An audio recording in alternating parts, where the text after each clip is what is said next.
আসসালামু আলাইকুম রহমতুল্লাহ।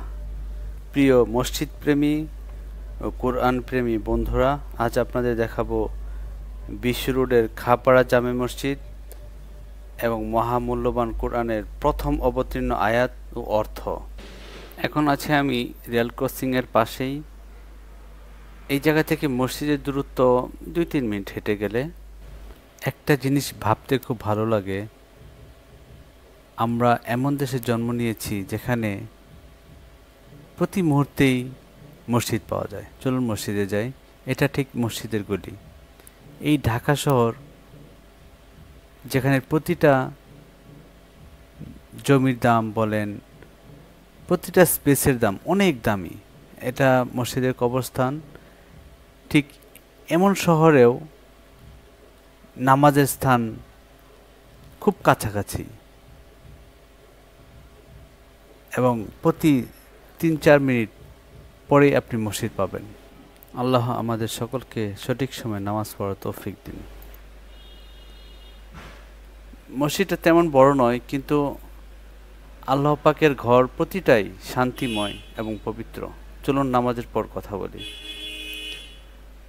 আজ আমরা জানব মহামূল্যবান কোরআনের প্রথম অবতীর্ণ হয়েছিল যে আয়াতটি আমাদের মহানবীর উপর, সেটি ছিল 96তম সূরা আলাকের 1 থেকে 5তম আয়াত, যেখানে আল্লাহ তাআলা বলেন, বিসমিল্লাহির রহমানির রহিম, ইকরা বিইসমি রাব্বিকাল্লাযী খালাক। পাঠ করুন আপনার পালনকর্তার নামে যিনি সৃষ্টি করেছেন।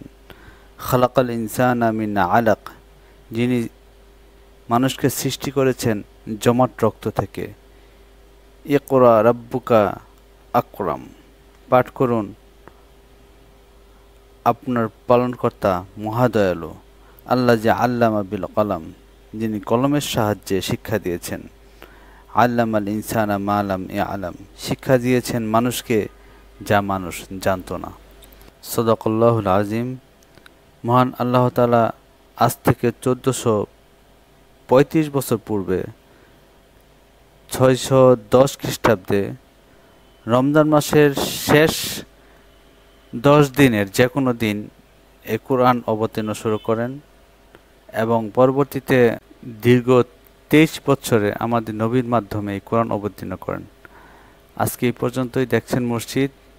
আজকের প্রশ্ন, কোরআনের প্রথম আয়াত কত সালে অবতীর্ণ হয়েছিল?